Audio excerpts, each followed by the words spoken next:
প্রবন্ধ ও গদ্য সংকলনের একটি গল্প, একটি তুলসী গাছের কাহিনী। যিনি লিখেছেন তার নাম সৈয়দ ওয়ালিউল্লাহ।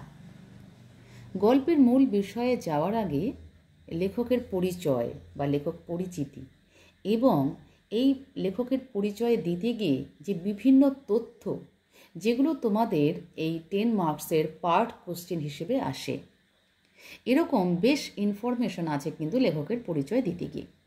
সুতরাং লেখকের পরিচয়টাও তোমাদেরকে মন দিয়ে শুনতে হবে। তার সাথে এই গল্পের প্রেক্ষাপট কী, লেখক গল্পটি কেন লিখেছিলেন এবং গল্পের মূল বিষয়, প্রেক্ষাপট এবং গল্পের মূল বিষয়ের সঙ্গে সঙ্গে আমি এটাও বলবো যে আজকে কিন্তু গল্পের অর্ধেকটা আমি তোমাদেরকে বলে দেব। পরের দিন বাকি অর্ধেকটা সাথে এই গল্পের নামকরণের সার্থকতা। সুতরাং আজকের পর্ব এবং দ্বিতীয় যে পর্বে আমি বাকি অংশটুকু বোঝাবো, কোনোটাই কিন্তু স্কিপ করা যাবে না। খুব মন দিয়ে শুনবে। হয়তো এর আগেও এই গল্পটি বিভিন্ন জন বিভিন্নভাবে ব্যাখ্যা করেছেন। এবার দেখে নাও আমি যে ব্যাখ্যাটা করছি তার মধ্যে থেকে কী কী ইনফরমেশন তোমরা পেতে পারো। সুতরাং চেষ্টা করবে নোট করে রাখার। লেখক জন্মগ্রহণ করেছেন 1922 সালে, অর্থাৎ প্রথম বিশ্বযুদ্ধের পর, এবং তার জন্মের বেশ কিছু বছর পরে দ্বিতীয় বিশ্বযুদ্ধ হয়। অর্থাৎ একটা বিশ্বযুদ্ধ হওয়ার পরে এবং আরেকটা বিশ্বযুদ্ধ তিনি দেখেছেন, তার আগের পরিস্থিতি এবং পরের পরিস্থিতি, এবং তিনি দেখেছেন দেশভাগ, অর্থাৎ ভয়ঙ্কর একটা করাল অবস্থা তখন গোটা ভারতবর্ষ জুড়ে। ভারতবর্ষ তখন ব্রিটিশের শাসনে রয়েছে। চারিদিকে তিনি দেখতে পেয়েছেন অনেক অনেক খারাপ দিন। লেখকের পিতা এবং মাতা উভয় দিক দিয়েই তিনি ছিলেন, তাদের পরিবার ছিল উচ্চশিক্ষিত, অর্থাৎ মাতার দিক পিতার দিক দুই পরিবারই ছিল উচ্চশিক্ষিত।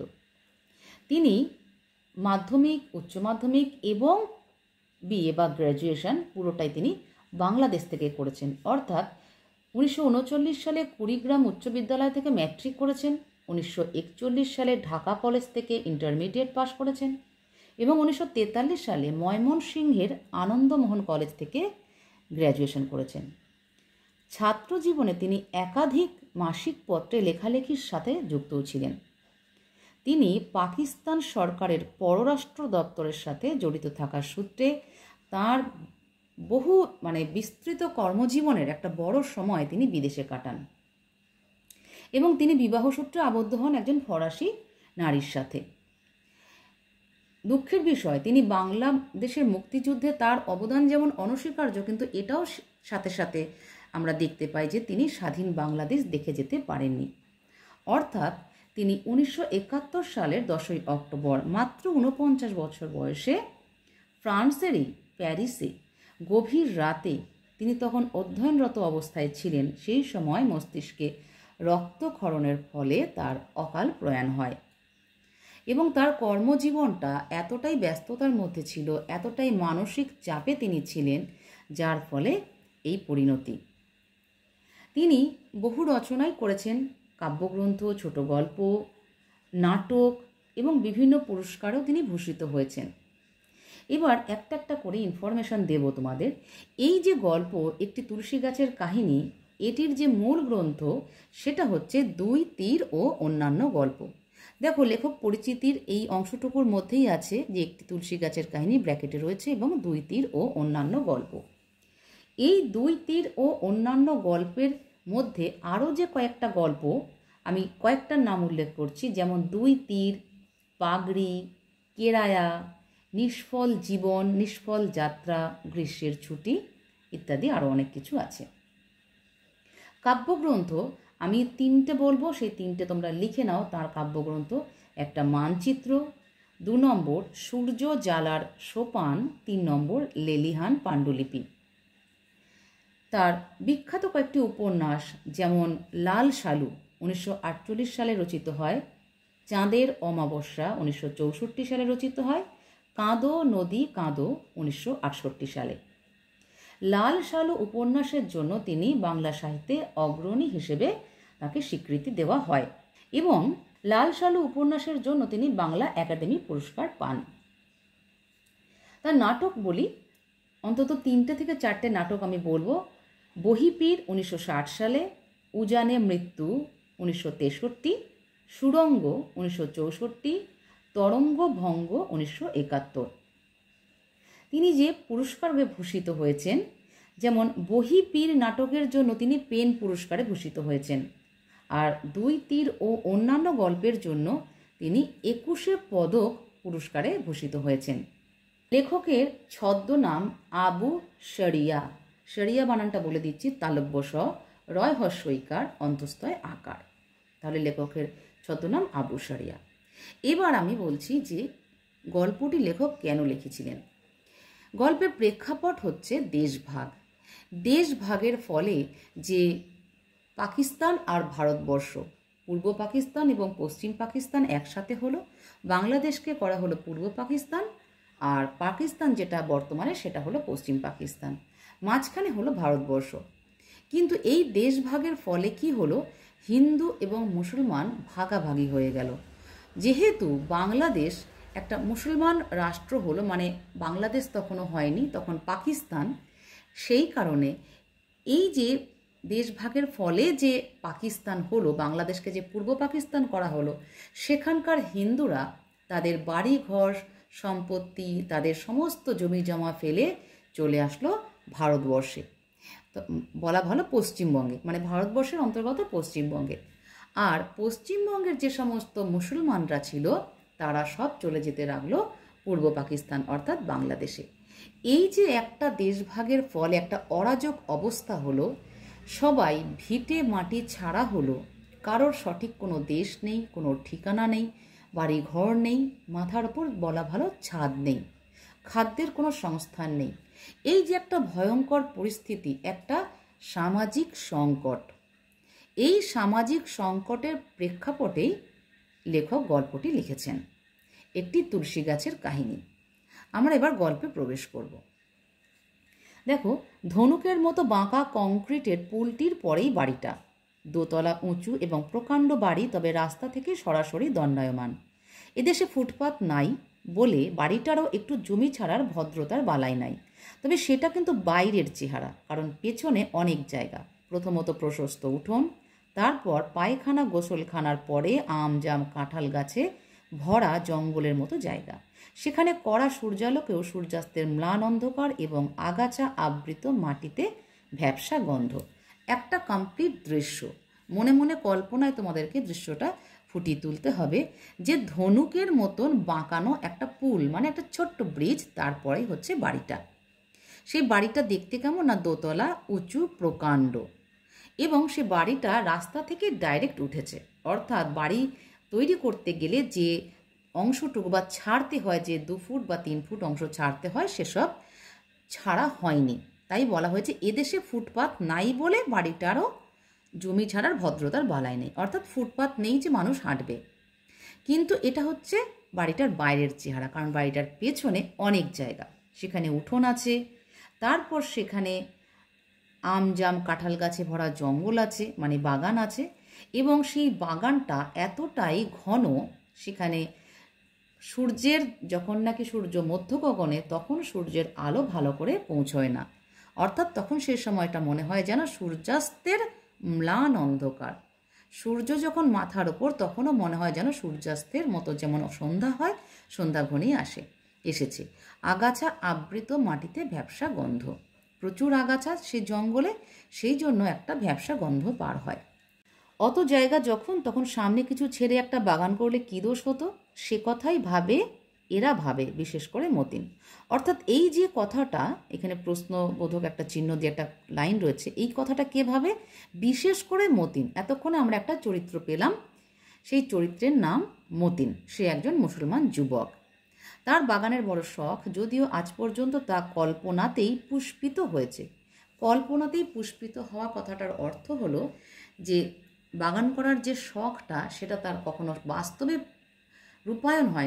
রূপায়ণ হয়নি, কারণ তার জায়গার অভাব এবং পরিস্থিতিতে তাকে সেইভাবেই চলতে হয়েছে।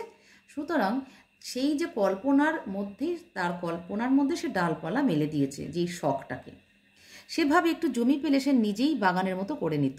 যত্ন করে লাগাতো মৌসুমি ফুল, গন্ধরাজ, বকুল, হাসনাহানা, 2-4টে গোলাপও। মৌসুমি ফুল অর্থাৎ সিজনাল ফ্লাওয়ার। তাহলে তিনি কি কি ফুল লাগাতেন এইখানে বলা রয়েছে। তারপর সন্ধ্যার পর আপিস ফিরে সেখানে বসতো, একটু আরাম করে বসবার জন্য হালকা বেতের চেয়ার বা ক্যানভাসের ডেক চেয়ারই কিনে নিত।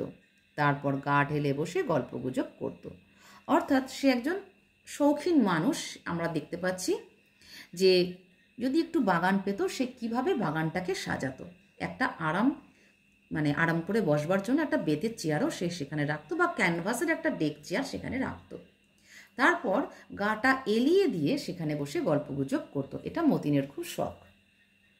আমজাদের হুকোর অভ্যাস। বাগানের সম্মান বজায় রেখে সে না হয় একটা মানানসই নলওয়ালা সুদৃশ্য গুড়গুড়ি কিনে নিত। কাদের গল্পপ্রেমিক, ফুরফুরে হাওয়ায় তার কণ্ঠ কাহিনীময় হয়ে উঠত। কিংবা পুষ্প সৌরভে মোদির জ্যোৎস্না রাতে গল্প না করলেই বা কি এসে যেত।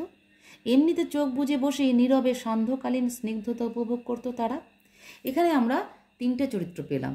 একটা মতিন, দ্বিতীয় হচ্ছে আমজাদ, তৃতীয় হচ্ছে কাদের। তাহলে আমজাদের হুঁকোর অভ্যাস, কিন্তু যেহেতু অত সুন্দর একটা গোছানো বাগান, সেখানে হুঁকো খাওয়াটা একটু খারাপ লাগে, বেমানান, তাই সে একটা সুদৃশ্য নলওয়ালা গুড়গুড়ি কিনে নিত।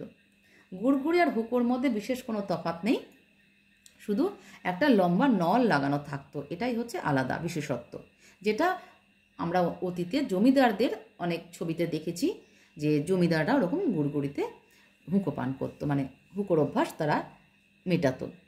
কাদের গল্পপ্রেমিক, অর্থাৎ কাদের গল্প ভালোবাসে। তাহলে এখানে এক একজনের এক একটা ভালোবাসার কথা লেখা আছে। এবং ফুরফুরে হাওয়ায় তার কণ্ঠ কাহিনীময় হয়ে উঠত। এগুলো সবই তাদের কল্পনা। বা এমনও মনে হচ্ছে যদি কেউ কোনো গল্প নাই বা করতো, তাহলেও তো কত সুন্দর একটা সান্ধ্যকালীন স্নিগ্ধতা উপভোগ করতো তারা। আপিস থেকে শ্রান্ত হয়ে ফিরে প্রায় রাস্তা থেকে চড়তে থাকা দোতলায় যাওয়ার সিঁড়ি ভাঙতে ভাঙতে মতিনের মনে জাগে এসব কথা। এগুলো মতিন ভাবছে যে সে এটা করতো, আমজাদ এটা করতো, কাদের এটা করতো। এগুলো সব মতিনের কল্পনা। বাড়িটা তারা দখল করেছে, অবশ্য লড়াই না করেই। তাহলে আমরা দেখতে পাচ্ছি যে কি একটা বাড়ি, এই যে 3জন ব্যক্তি তারা বাড়িটাকে দখল করেছে, কিন্তু দখল করতে কোনো লড়াই বা যুদ্ধের প্রয়োজন হয়নি। তাদের সামরিক শক্তি অনুমান করে বাড়ির মালিক যে পৃষ্ঠ প্রদর্শন করেছিল তা নয়। সামরিক শক্তি অর্থাৎ যুদ্ধের জন্য যে শক্তির প্রয়োজন হয়। সামরিক মানেই হচ্ছে সমর, মানেই যুদ্ধ, সমর থেকে সামরিক। বাড়ির মালিক যে পৃষ্ঠ প্রদর্শন মানে, পৃষ্ঠ মানে পিঠ, প্রদর্শন মানে দেখানো। পিঠ দেখানো মানে পালিয়ে যাওয়া, অর্থাৎ পালিয়ে যাওয়ার সময় মানুষের পিঠটাই দেখতে পাওয়া যায়। সেই অর্থেই বলা হচ্ছে যে বাড়ির মালিক যে পালিয়ে গেছিল তাদের সামরিক শক্তি অনুমান করে তা কিন্তু নয়। দেশভঙ্গের হুজুগে এ শহরে এসে তারা যেমন তেমন একটা ডেরার সন্ধানে উদয়াস্ত ঘুরছে, তখন একদিন দেখতে পায় বাড়িটা। আমি বলেছিলাম গল্পের প্রেক্ষাপট যে দেশ ভাগ মানে ভঙ্গ, ভেঙে যাওয়া। সেই সময় তারা কি করেছিল, ওই দেশে গিয়ে একটা থাকার আশ্রয় খুঁজছিল। ডেরা মানে আশ্রয়। উদয়াস্ত ঘুরেছে মানে সূর্যোদয় থেকে সূর্যাস্ত পর্যন্ত তারা ঘুরেছে, তখন একদিন বাড়িটা দেখতে পায়। সদর দরজায় মস্ত তালা, কিন্তু সামান্য পর্যবেক্ষণের পর বুঝতে পারে বাড়িতে জনমানব নাই এবং তার মালিক দেশ পলাতক। তারা বুঝতেই পেরে গেল যে এত বড় বাড়িটা ফেলে কেউ চলে যেতে পারে না, নিশ্চয়ই কেউ না কেউ তো থাকতো, কিন্তু কেউ নেই। একটা নিস্তব্ধ নির্জন বাড়ি। সুতরাং ওরা বুঝতে পেরেছে যে বাড়ির মালিক দেশ পলাতক। কেন বুঝতে পারলো? কারণ তখন সবাই ওদেশ থেকে এদেশে আসছে, এদেশ থেকে ওদেশে যাচ্ছে, কারোরই কোনো বাড়ি ঘরের ঠিক ঠিকানা নেই। পরিত্যক্ত বাড়ি চিনতে দেরি হয় না, কিন্তু এমন বাড়ি পাওয়া নিতান্ত সৌভাগ্যের কথা। সৌভাগ্যের আকস্মিক আবির্ভাবে প্রথমে তাদের মনে ভয়ই উপস্থিত হয়, অবশ্য সে ভয় কাটতে দেরি হয় না। অর্থাৎ মানুষ যখন দুর্দশা দেখে, দেখতে দেখতে হঠাৎ করে যদি বুঝতে পারে যে এত বড় সৌভাগ্য তার জন্য অপেক্ষা করেছিল, তখন মনে একটা আতঙ্ক উপস্থিত হয় যে এটা স্বপ্ন নয় তো, বা হয়তো মুহূর্তেই সেই সৌভাগ্য দুর্ভাগ্যে পরিণত হবে কিনা একটা অনিশ্চয়তায় মনটা ভোগে, তাই ভয়। অবশ্য সে ভয় কাটতে দেরি হয় না। সেদিন সন্ধ্যায় তারা সদল বলে এসে দরজার তালা ভেঙে রই রই আওয়াজ তুলে বাড়িটায় প্রবেশ করে। এই যে তারা বলতে এই তিনজন, আপাতত এই তিনজনের নাম আমরা পেয়েছি, তাই এই তিনজনকেই বলা হচ্ছে সদল বলে। দরজার তালাটাকে ভাঙে এবং হইচই করতে করতে বাড়িটায় প্রবেশ করে। তাদের মধ্যে তখন বৈশাখের আম কুড়োনো ক্ষিপ্র উন্মাদনা বলে ব্যাপারটা তাদের কাছে দিন দুপুরে ডাকাতির মতো মনে হয় না। এখানে একটু বোঝার বিষয় আছে। বৈশাখ মাসে, অর্থাৎ আমরা কাল বৈশাখীর যে ঝড়ের কথা জানি, সেই সময় যখন ঝড়টা হয় তখন গাছে গাছে বেশ কাঁচা আম, সেই আমগুলো ঝড়ের দাপটে পড়ে যায়। কিন্তু আম যখন গাছ থেকে পড়ে যায় ঝড়ে, তখন কি মানুষ ভাবে যে অন্যের গাছের আম আমি কুড়োবো কেন? তখন মানুষ আম কুড়োনোর আনন্দে ভুলেই যায় যে এটা একটা অন্যায় বা অপরাধ, যে অন্যের গাছের আম পড়ে গেছে মানে এটা আমার হয়ে যেতে পারে না। সেটাকে এইভাবে ব্যাখ্যা করা হয়েছে যে ব্যাপারটা তাদের কাছে দিন দুপুরে ডাকাতির মতো মনে হয় না। একটা বাড়ির মানুষ পলাতক, তার মানে এই নয় যে সেই বাড়িটাকেও দখল করে নিতে পারে। কিন্তু যেহেতু পড়ে রয়েছে মালিকহীন একটা বাড়ি, তাই মানুষের অধিকারের মধ্যে এসে যায় যে বাড়িটা আমরা দখল করব। ঠিক যেমন এখানে তুলনা দেওয়া হয়েছে, বৈশাখের ঝড়ে পড়ে যাওয়া আমের প্রতি যেমন মানুষের একটা অধিকার বোধ জেগে যায় যে এ আম আমার, তেমনি একটা বাড়ি পড়ে রয়েছে মালিকহীন অবস্থায়, সেখানে অন্য মানুষের মনে হচ্ছে এই বাড়িটা আমরা অধিকার করে নিতেই পারি, কিন্তু তাদের একবারও মনে হচ্ছে না যেটা দিন দুপুরে একটা ডাকাতিরই মতো। কোনো অপরাধের চেতনা যদি বা মনে জাগার প্রয়াস পায়, তা বিজয়ের উল্লাসের নিমেষে তুলোধনা হয়ে উড়ে যায়। অর্থাৎ যদিও বা একটু উকি মারলো যে এটা তো অন্যায় বা অপরাধ, কিন্তু এই যে খুশি, বিজয়ের উল্লাস, অর্থাৎ কোনো কিছু জয় করার মধ্যে যে আনন্দ আছে, এই যে গৃহহীন অবস্থায় তারা ছিল, হঠাৎ করে মাথার ওপর এত সুন্দর ছাদওয়ালা একটা বাড়ি, সেখানে বাগান, এই যে একটা জয় করলো তারা, তার জন্য একটা যে উল্লাস বা আনন্দ, তাতে নিমেষে সেই অপরাধ বোধটা তুলোধনা হয়ে উড়ে যায়। এই তুলোধনা ব্যাপারটা কি? তুলো যখন জমাট বেঁধে যায়, আটোসাটো হয়ে যায়, তখন ধনুচি দিয়ে সেই তুলোটাকে ধোনা হয়, অর্থাৎ তাকে ছাড়ানো হয়, জট পাকানো থেকে, দলা পাকানো থেকে তাকে ছাড়িয়ে ফেলা হয়, অর্থাৎ ওটাকে বাড়ি দিয়ে তুলোটাকে ধোনা হয়। তো ঠিক সেই রকম যেন সেই অপরাধ বোধটাও যেন তুলোধনা হয়ে উড়ে চলে যাচ্ছে। পরদিন শহরে খবরটা ছড়িয়ে পড়লে অনাথিতদের আগমন শুরু হয়। মাথার ওপর একটা ছাদ পাওয়ার আশায় তারা দলে দলে আসে। অর্থাৎ খবরটা ছড়িয়ে পড়তে সময় লাগে না। এই সমস্ত খবর, বিশেষ করে একটা দখল করার খবর, সবসময় ছড়িয়ে পড়ে। তো তখন কি হলো, আরও অনেক মানুষ সেখানে আসতে শুরু করলো যে একটু যেন মাথার ওপর একটু ছাদ পাওয়া যায়, কেননা তখন সবাই প্রায় গৃহহীন, অর্থাৎ এদিকের মানুষ ওদিকে গেছে, ওদিকের মানুষ এদিকে এসেছে, তাই এদিকের মানুষ যখন ওদিকে গেছে তখন তারা গৃহহীন। বিজয়ের উল্লাসটা ঢেকে এরা বলে, কি দেখছেন, জায়গা নেই কোথাও, সব ঘরেই বিছানা পড়েছে। এই যে ছোট্ট ঘরটি, তাতেও 4-4টে বিছানা পড়েছে। এখন তো শুধু বিছানা মাত্র, পরে 6 ফুট বাই 2.5 ফুটের 4টি চৌকি এবং 2-1টা চেয়ার টেবিল এলে পা ফেলার জায়গা থাকবে না। এগুলো তারা ওয়ার্নিং দিচ্ছে, সাবধান করছে যারা ওই বাড়িটা অলরেডি দখল করে ফেলেছে। তারা বলে দিচ্ছে কোথাও একটুও জায়গা নেই। কিন্তু যারা এখন দখল করেছে, তারাই যখন 6 ফুট বাই 2.5 ফুটের 4টি চৌকি আর 2-4টে চেয়ার টেবিল আনবে, তখন কোথায় চলে যাবে জায়গা? একজন সমবেদনার কণ্ঠে বলে, আপনাদের তকলিফ আমরা কি বুঝি না? একদিন আমরা কি কম কষ্ট পেয়েছি? তবে আপনাদের কপাল মন্দ, সেই হচ্ছে আসল কথা। এই যে আপনাদের তকলিফ আমরা বুঝি না, এই আমরা হচ্ছে মতিন, আমজাদ, কাদের, এরা। আর আপনাদের কাদের বলতে যারা দখল করতে এসেছে কিন্তু জায়গা পায়নি। তকলিফ মানে কি? কষ্ট। অর্থাৎ যারা দখল করতে পেরেছে তারা অন্যদেরকে সান্ত্বনা দিচ্ছে যে আপনাদের কপাল খারাপ তাই পাননি, কিন্তু আপনাদের কষ্ট আমরা অনুভব করি। যারা হতাশ হয় তাদের মুখ কালো হয়ে ওঠে সমবেদনা ভরা উক্তিতে। ওই ঘরটা নিচের তলায় রাস্তার ধারে, ঘরটা অবশ্য খালিই মনে হয়। অর্থাৎ যাদেরকে বলা হয়, নিরাশ করে দেওয়া হয়, আর কোথাও জায়গা নেই, তারা সমবেদনা ভরা একটা ছোট্ট উক্তি, ওই ঘরটা, একটা ঘর দেখিয়ে তারা বলে ওই ঘরটায় তো জায়গা হতে পারে। অবশ্য নিচের তলায় রাস্তার ধারে ঘরটা বাইরে থেকে দেখলে খালিই মনে হয়। তো তারা কি বলছে? খালি দেখালেও খালি নয়, ভালো করে চেয়ে দেখুন, দেওয়ালের পাশে 17 ইঞ্চিতে বাঁধা 2টি বেডিং। শেষ জায়গাটাও 2 ঘন্টা হলো অ্যাকাউন্টসের মোটা বদরুদ্দিন নিয়ে নিয়েছে। আর একটা চরিত্র পেলাম, বদরুদ্দিন। শালার কাছ থেকে বিছানাপত্র আনতে গেছে। শালাও আবার তার এক দোস্তের বাড়ির বারান্দায় আস্তানা গেড়েছে। পরিবার না থাকলে শালাটিও এসে হাজির হতো। অর্থাৎ যে বদরুদ্দিন, তার যে স্ত্রীর যে ভাই, তার সম্পর্কটা হচ্ছে শালা। সে তার শালার কাছ থেকে সে বিছানাপত্রগুলো আনতে গেছে। তার আগে কিন্তু জায়গাটা বেশ দখল করে গেছে। শতরঞ্চিতে বাঁধা দুটো বেডিং সে রেখে গেছে। সেই কারণে মনে হচ্ছে ওটা ফাঁকা, কিন্তু ফাঁকা নয়, লোকজন আছে, তারা জিনিসপত্র আনতে গেছে। নেহাত কপালের কথা। আবার একজনের কণ্ঠ সমবেদনায় খলখল করে ওঠে। যদি ঘন্টা দুয়েক আগে আসতেন তবে বদরুদ্দিনকে কলা দেখাতে পারতেন। ঘরটায় তেমন আলো নেই বটে, কিন্তু দেখুন জানলার পাশেই সরকারি আলো। রাতে কোনো দিন ইলেকট্রিসিটি ফেল করলে সেই আলোতেই দিব্যি চলে যাবে।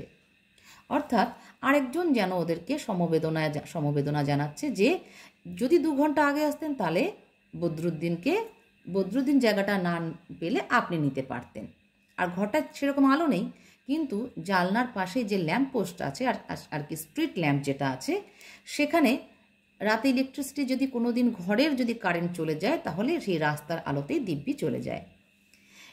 বা কৃপণতা যদি করতে চায়, অর্থাৎ যদি কেউ ইলেকট্রিসিটি বাঁচাতে চায় তাহলে ঘরের আলো না জ্বালিয়ে রাস্তার আলোতেই কাজ চালাতে পারে।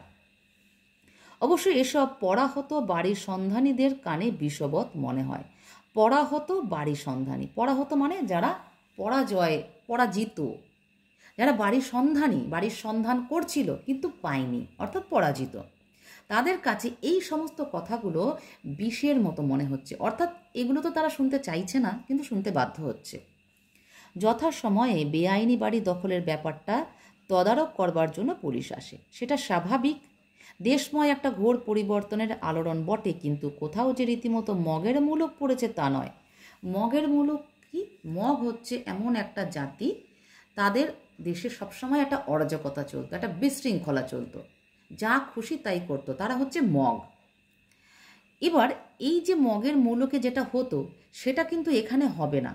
যতই একটা ঘোর পরিবর্তনের সময় আসুক না কেন, একটা আলোড়ন উঠুক না কেন, কিন্তু এই জিনিসটা কখনোই কেউ মেনে নিচ্ছে না। বিশেষ করে এই যে পুলিশ যারা এসেছে তারা কখনো এটাকে মগের মুলুক বলে মেনে নেবে না। পুলিশ দেখে তারা ভাবে পলাতক গৃহকর্তা কি বাড়ি উদ্ধারের জন্য সরকারের কাছে আবেদন করেছে? তবে সে কথা বিশ্বাস হয় না।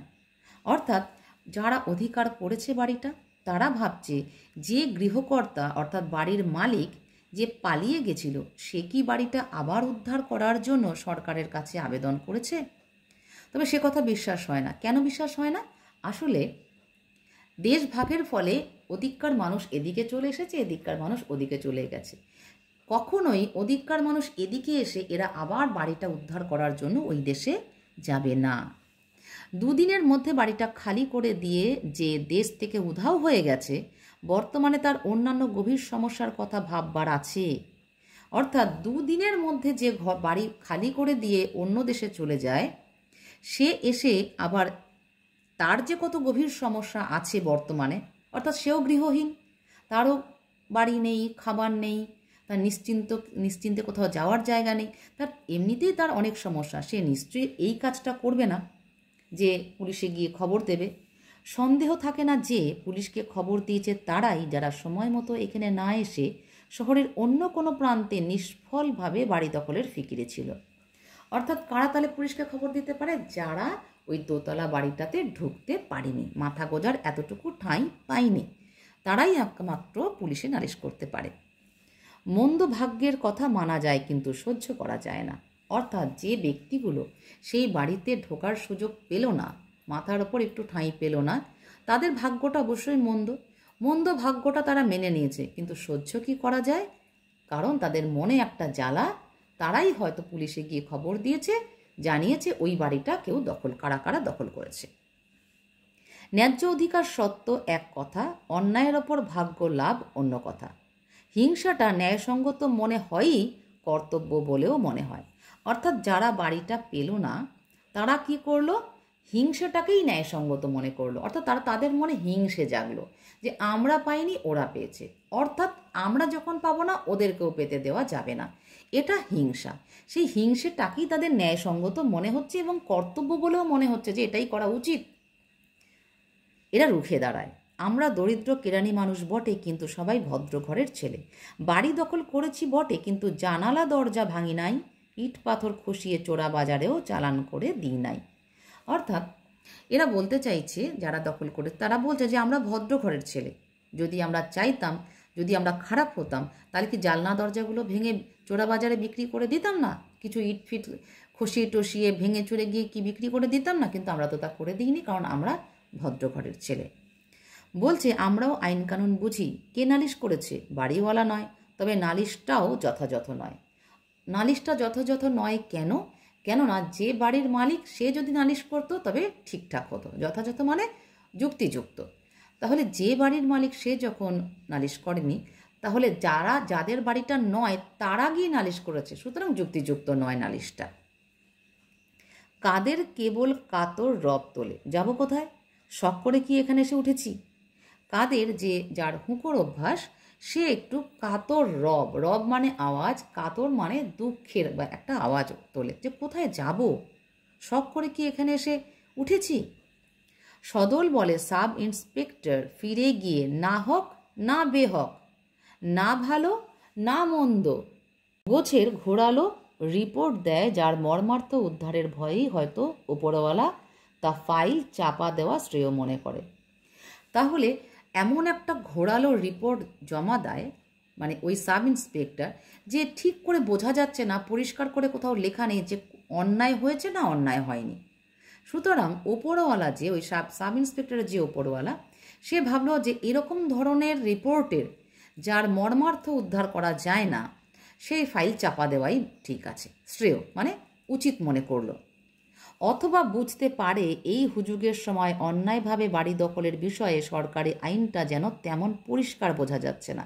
অর্থাৎ তখন দেশময় একটা অরাজক অবস্থা, আইন কানুন সবই ঢিলে ঢালা, পুলিশ আছে, প্রশাসন আছে, কিন্তু সঠিক করে কোনো নিয়ম আইন কানুন তৈরিই হয়নি, কারণ সবে সবে দেশ ভাগ হয়েছে। একটা গোটা দেশ সম্পূর্ণভাবে শৃঙ্খলায় আনতে, সরকারের সমস্ত রকম নিয়ম সিস্টেম চালু করতে একটা সময় লাগে। সুতরাং একটা বাড়ি যে দখল করেছে সেটা যে বেআইনি, সেই আইনটাই স্পষ্ট করে বোঝা যাচ্ছে না। কাদের চোখ টিপে বলে, সত্য কথা বলতে দোষ কি? সাব ইন্সপেক্টরের দ্বিতীয় বউ আমার একরকম আত্মীয়া, বলো না কাউকে কিন্তু। এটা কাদের একটা ছোট্ট ইয়ার্কি করলো বা ঠাট্টা করলো, যে এই যে সাব ইন্সপেক্টরকে একটা রিপোর্ট লিখে নিয়ে গেল সাব ইন্সপেক্টর, কিন্তু কিছুই তো হলো না।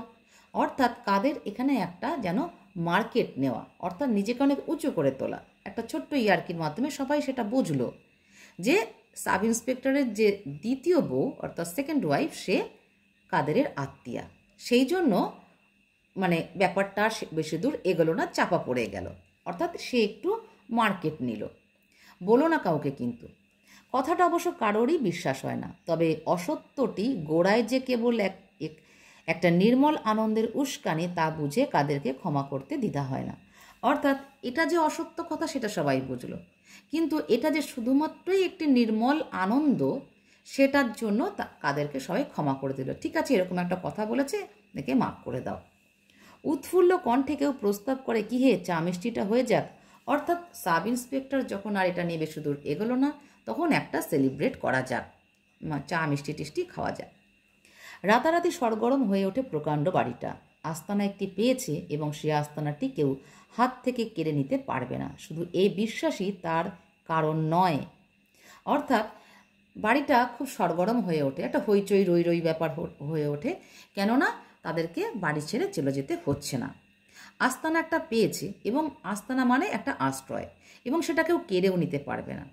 শুধু কি এই বিশ্বাসেই তারা হইচই করছে? না, তার জন্য নয়। কারণটা কি? খোলামেলা ঝরঝরে তকতকে এ বাড়ি তাদের মধ্যে একটা নতুন জীবন সঞ্চার করেছে যেন। এটার একটা কারণ আছে। এই যে ব্যক্তিগুলো ওই বাড়িটা দখল করেছে, তাদের অতীত জীবনটা কীরকম ছিল, তাদের ব্যাকগ্রাউন্ড কীরকম ছিল, কোথা থেকে তারা এসেছে, তারা কতটা রোজগার করত, তারা কতটা ভালো জায়গায় বা খারাপ জায়গায় বসবাস করত, যে এই বাড়িটা তাদের মধ্যে একটা নতুন জীবন সঞ্চার করেছে বা একটা নতুন আশ্রয় পেয়েছে। এটার ফলেও তাদের কিন্তু একটা মনে শান্তি এসেছে। এবার দেখো, বলছে এদের অনেকেই কলকাতায় ব্লকম্যান লেনের খালাসি পট্টিতে, বৈঠকখানায় দফতরিদের পাড়ায়, শহীদ সালেহ লেনে তামাক ব্যবসায়ীদের সঙ্গে বা কমরু খানসামা লেনে অকথ্য দুর্গন্ধ নোংরার মধ্যে দিন কাটিয়েছে। তাহলে যে ব্যক্তিগুলো এই দেশ ছেড়ে গেছে তারা কি কদর্য একটা পরিস্থিতির বা একটা পরিবেশের মধ্যে তারা বাস করত, এই বাড়িটা তাদের কাছে একটা স্বর্গ সমান। তুলনায় এ বাড়ির বড় বড় কামরা, নীলকুঠি দালানের ফ্যাশনে মস্ত মস্ত জানালা, খোলামেলা উঠান, আরও পেছনে বন জঙ্গলের মতো আম জাম কাঁঠালের বাগান, এসব একটি ভিন্ন দুনিয়া যেন। অর্থাৎ এই দুনিয়াটা তারা কোনো দিন দেখেনি, কোনো দিন পায়নি। তারা যে নোংরা কদর্য জায়গায় থাকতো সেইখান থেকে তারা উঠে এসে একটা স্বর্গের মতো জায়গায় তারা রয়েছে। ফলে তাদের জীবনটা যেন একটা মানে নতুন করে যেন জীবন সঞ্চার হয়েছে। এরা লাট বেলাটের মতো এক একখানা ঘর দখল করে নাই সত্য, তবু এত আলো বাতাস কখনো তারা উপভোগ করে নাই। অর্থাৎ যে বড় বড় ঘর ওরা দেখতে পেয়েছে কিন্তু সেই এক একটা ঘরে 4 জন 5 জন 6 জন করেও রয়েছে, কিন্তু এত আলো হাওয়া বাতাসযুক্ত পরিবেশ তারা কখনো উপভোগ করেনি। তাদের জীবনে সবুজ তৃণ গজাবে, ধমনীতে সবল সতেজ রক্ত আসবে, 1000-2000ওয়ালাদের মতো মুখে ধনস্বাস্থ্যের জৌলুস আসবে, দেহ ম্যালেরিয়া কালাজ্বর ক্ষয় ব্যাধিমুক্ত হবে। অর্থাৎ যে এখানে কথাগুলো বলা হলো এগুলো যে তাদের জীবনেই হবে এটা তারা কল্পনা করতে পারেনি। রোকাপটকা ইউনুস, আর একটা চরিত্র পেলাম আমরা, ইউনুস, এটাকে তোমরা কিন্তু আন্ডারলাইন করবে। যে চরিত্রগুলো আমরা পেতে পেতে যাচ্ছি চরিত্রগুলো তোমাদের মনে রাখতে হবে, তোমাদের উত্তর লিখতে প্রয়োজন হবে। রোকাপটকা ইউনুস ইতিমধ্যে তার স্বাস্থ্যের পরিবর্তন দেখতে পায়। সে থাকতো ম্যাকলিওড স্ট্রিটে। গলিটা যেন সকালবেলার আবর্জনা ভরা ডাস্টবিন। সকালবেলার আবর্জনাটা কেমন হয় তোমরা কল্পনা করে দেখতে পাবে। সারা দিন সারা রাতের খাওয়া দাওয়ার যত আবর্জনা মানে বেরোচ্ছে, উচ্ছিষ্ট বেরোচ্ছে, সেগুলো যদি এক জায়গায় জড়ো করা হয় তবে সেরকম পরিবেশ ছিল যেখানে ইউনুস থাকতো। সেগুলিতেই নড়বড়ে ধরনের একটা কাঠের দোতলা বাড়িতে রান্নাঘরের পাশে স্যাঁতস্যাঁতে একটি কামরায় কচ্ছদেশীয় চামড়া ব্যবসায়ীদের সঙ্গে 4 বছর সে বাস করেছে। কচ্ছদেশীয় চামড়া ব্যবসায়ী কি আমরা জানি, গুজরাটের কচ্ছ জায়গা আমরা শুনেছি বা পড়েছি, সেখানে এক ব্যবসায়ী সে চামড়ার ব্যবসা করে, তার সঙ্গে 4 বছর কাটিয়েছে ওই পরিবেশের মধ্যে। পাড়াটি চামড়ার উৎকট গন্ধে সর্বক্ষণ এমন ভরপুর হয়ে থাকতো যে রাস্তার ড্রেনের পচা দুর্গন্ধ নাকে পৌঁছতো না। অর্থাৎ কতটা নোংরা অস্বাস্থ্যকর কদর্য পরিবেশে ইউনুস থাকতো।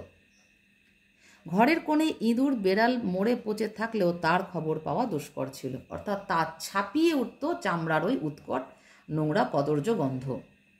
ইউনুসের জোড়াজোড়ি লেগেই থাকতো, থেকে থেকে শেষ রাতে কাশির ধমক উঠত, তবু পাড়াটি ছাড়েনি এ কারণে। কে তাকে বলেছিল চামড়ার গন্ধ নাকি যক্ষার জীবাণু ধ্বংস করে। এটা হয়তো তার মনের কোনো কুসংস্কার যে চামড়ার গন্ধ যক্ষার জীবাণু ধ্বংস করে। তার যে কাশির ধমক উঠত, এই কাশির যে ধমকটা এটা যক্ষার রোগের একটা সাইন সিমটম। যক্ষা অর্থাৎ টিবি। তোমরা জানো টিউবারকুলোসিস একটা ভয়ঙ্কর রোগ, তাকে বাংলায় বলা হয় যক্ষা। এই যক্ষা রোগের সাইন সিমটম হিসেবে অস্বাভাবিক কাশি হয় এবং প্রচণ্ড কষ্ট হয়। এবং কে তাকে বলেছিল চামড়ার গন্ধে নাকি যক্ষার জীবাণু যে ভাইরাসটা আছে সেটা নাকি ধ্বংস হয়ে যায়। দুর্গন্ধটা তাই সে অম্লান বদনে সহ্য তো করতই, সময়ে সময়ে আপিস থেকে ফিরে জানলার পাশে দাঁড়িয়ে পাশের বাড়ির নিশ্ছিদ্র দেওয়ালের দিকে তাকিয়ে বুক ভরে নিঃশ্বাস নিত। নিশ্ছিদ্র মানে যে দেওয়ালে এতটুকু ছিদ্র পর্যন্ত নেই, অর্থাৎ পুরো দুর্গন্ধটাই সে বুক ভরে ভেতরে নিত, শুধুমাত্র ওই ভাবনা থেকে যে যক্ষার জীবাণু ধ্বংস করে চামড়ার গন্ধ। তাতে অবশ্য তার স্বাস্থ্যের কোনো উন্নতি দেখা যায় নাই। এটাই বলা হচ্ছে যে ওর যে কাশি কমেছে বা লক্ষণ কমেছে সেটা কিন্তু দেখা যায়নি। খানা দানা না হলে বাড়ি সরগরম হয় না, তাই 1 সপ্তাহ ধরে মোগলাই কায়দায় তারা খানা দানা করে। রান্নার ব্যাপারে সকলেরই গুপ্ত কেরামতি প্রকাশ পায় সহসা।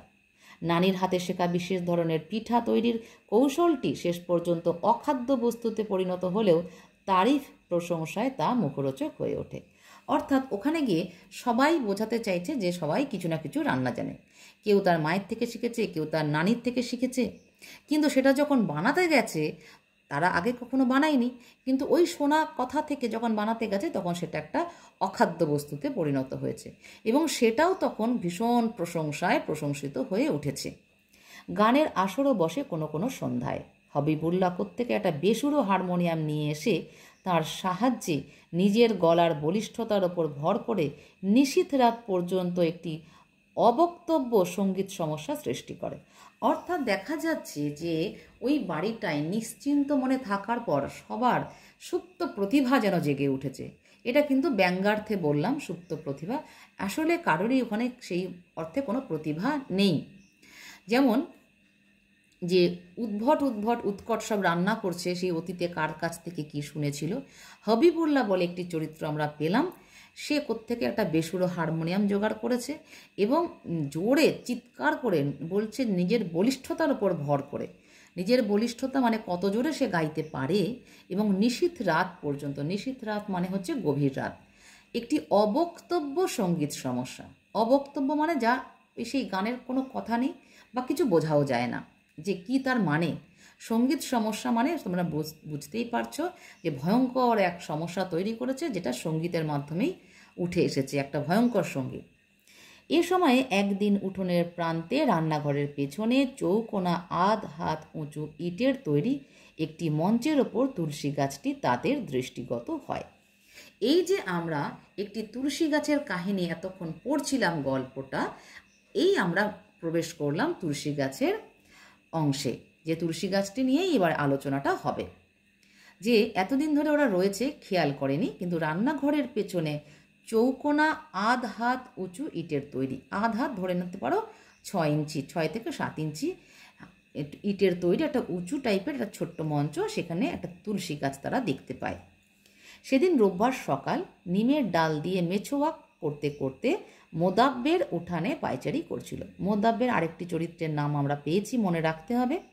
হঠাৎ সে তারস্বরে আর্তনাদ করে ওঠে। লোকটি এমনিতেই হুজুগে মানুষ, সামান্য কথাতেই প্রাণ শীতল করার রই রই আওয়াজ, বা এখানে আওয়াজ হবে, আওয়াজ তোলার অভ্যাস তার।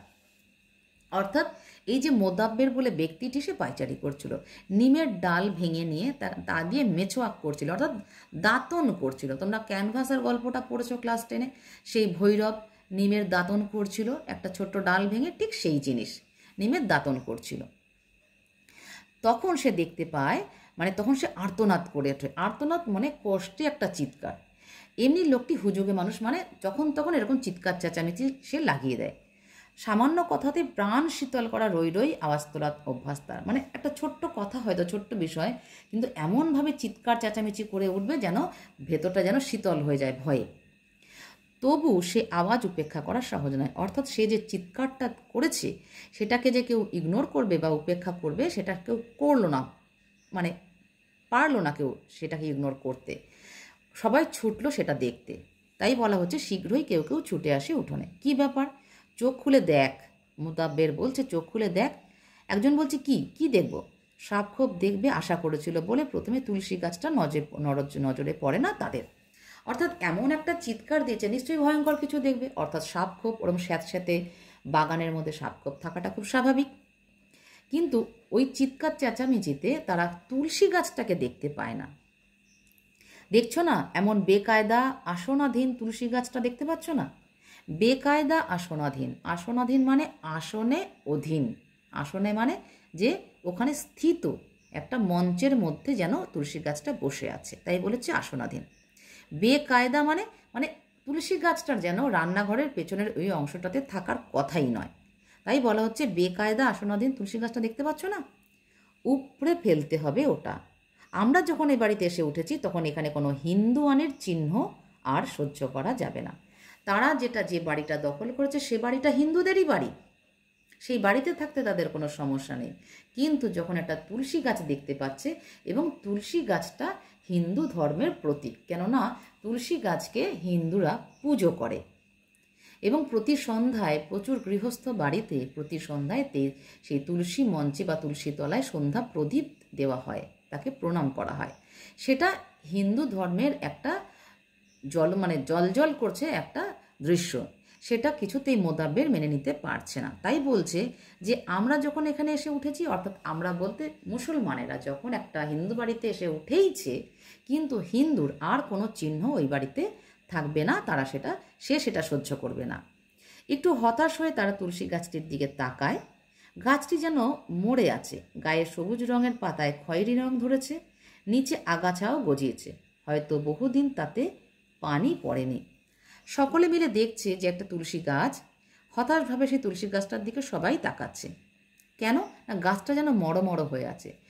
বাড়ির মালিক পলাতক, তারপর থেকে তাতে জল দেওয়া হয়নি এবং জলের অভাবে গাছটির যে সবুজ সতেজ সুন্দর একটা রং, সেটা মরে গিয়ে একটা খয়েরি একটা ব্রাউন কালারের রং এসেছে এবং নিচে আগাছাও হয়েছে, হয়তো বহুদিন তাতে জল পড়েনি। কি দেখছো? মোদাব্বের হুঙ্কার দিয়ে ওঠে, বলছি না উপড়ে ফেলো। এরা কেমন স্তব্ধ হয়ে থাকে। অর্থাৎ মোদাব্বের কিছুতেই মেনে নিতে পারছে না যে হিন্দুদের কোনো চিহ্ন বা ধর্মের কোনো প্রতীক সেটা ওখানে থাকবে। তাই নিজে উপড়ে ফেলছে না, অন্যদেরকে বলছে যে উপড়ে ফেলো। এরা কেউই সেটাকে তুলতে পারছে না, এরা প্রত্যেকেই স্তব্ধ হয়ে উঠেছে। আজ এ পর্যন্তই থাকবে। পরের পর্বে বাকি অংশ এবং তার সাথে এই গল্পের নামকরণের সার্থকতা। সুতরাং এই পর্বের সাথে সাথে দ্বিতীয় পর্বও দেখতে ভুলবে না। আমার ভিডিওটি ভালো লাগলে অবশ্যই একটা লাইক, প্রয়োজনে কমেন্ট করবে এবং শেয়ার করতেও ভুলো না। যারা এখনও পর্যন্ত আমার চ্যানেলটিকে সাবস্ক্রাইব করেওনি, তারা অবশ্যই সাবস্ক্রাইব করে আমার চ্যানেলটির পাশে থেকো।